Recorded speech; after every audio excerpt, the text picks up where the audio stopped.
तो दोस्तों equity fund क्या है?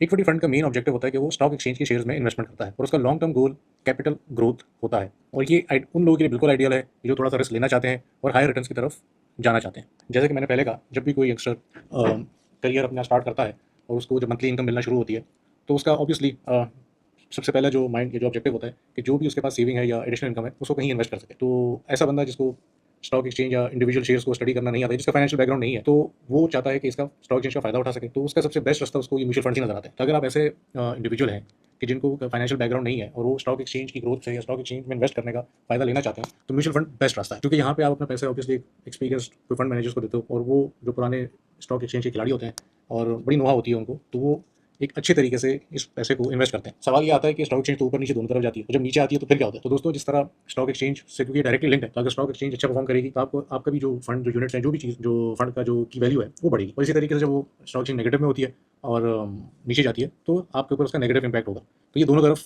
की गेम है, क्योंकि इक्विटी फंड में रिस्क लेवल थोड़ा ज़्यादा है बनस्बत कोई फिक्स्ड फंड में, जिसमें आप बस पैसे रख के भूल जाते हो और ओवर द टाइम वो कंपाउंड होते हैं। जहाँ दोस्तों इसका रिस्क थोड़ा मॉडरेट टू हाई है, वहाँ पे रिटर्न भी बहुत अच्छे हैं। और पाकिस्तान में हिस्टोरिकली अगर आप स्टडी करें तो historically 10% plus return stock exchange देते रही है। अब इसका मतलब ये नहीं है कि हर साल आपको ये 10% रिटर्न देगी और इसी तरह आराम से पैसा आपका मल्टीप्लाई होगा। हिस्टोरिकली अगर आप ट्रेंड देखें 10+ परसेंट का मतलब ये है कि कभी हो सकता है कुछ सालों में 15-20% दे, कभी हो सकता है ये नेगेटिव में आपको रिटर्न दे। तो लेकिन ओवर लॉन्ग टर्म 10% प्लस का रिटर्न इसमें लोग लेते रहें और म्यूचुअल फंड्स भी इसी हिसाब से आपको अच्छा रिटर्न हिस्टोरिकली देते नजर आएंगे।